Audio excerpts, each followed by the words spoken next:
What's up, everybody? How's it going? Hope all your reptiles are doing great today. I wanted to do an update with our gecko Pi today. Pi, if you're not following me, is my three-legged gecko. You can check out some of my older videos with Pi. I adopted Pi from some people who I'll leave that for the other videos. I don't like what they did to this gecko. They didn't have a moist hide. More about that in the old videos if you want to check that out. But Pi's been doing great. Unfortunately lost that leg that I actually have right here. There is a gecko leg lost.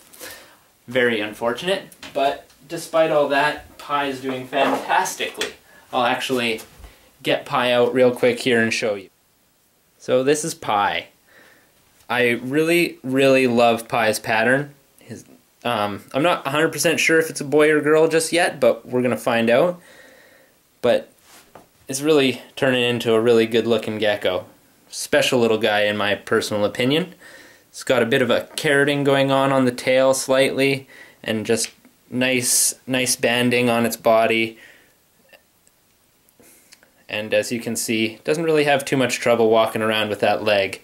But we're gonna get Pi back in the terrarium, and I'm gonna show you guys how I feed Pi. Because I have mealworms, I breed mealworms, and they're really helping me fatten up all my geckos. And I had to teach Pi to eat mealworms versus crickets because, well, the crickets that I get from the pet store aren't very great, and my mealworms are very nutritious. So, to get Pi off of eating nothing but crickets, because when I first got the gecko it wouldn't even pay attention to mealworms, I started out by holding mealworms by the tail, or by the end. I'll show you how I do that. So, I've got a mealworm in between my fingers here. A little difficult to see, but I take my tongs and I just squeeze the end of its tail so that I have it like that. And then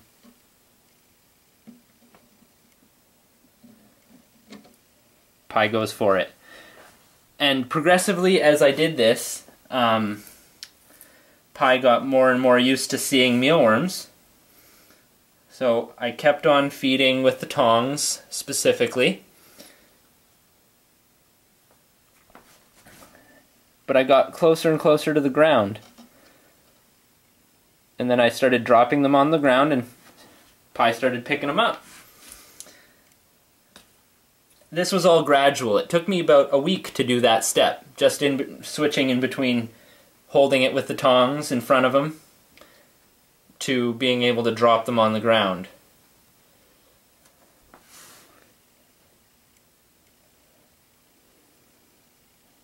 Pi doesn't always see them on the ground, but see, now it's starting to hunt the mealworms. And with my other geckos, Gator specifically, my G project, which I'm going to move across the room to show you right now.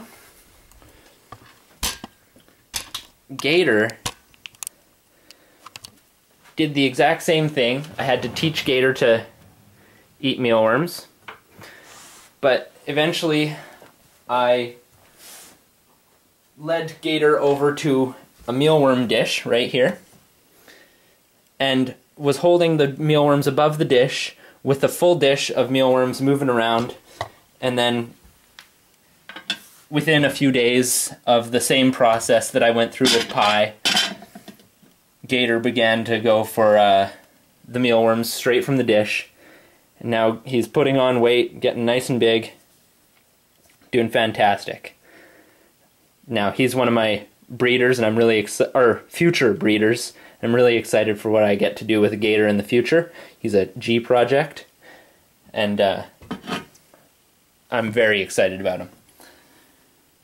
So I just wanted to give you guys that update with Pi, show you how I taught him to eat mealworms, and that's it. So if you guys ever have trouble getting your geckos onto mealworms, if that's what you choose to feed, this is something to keep in mind. Have a good one, guys.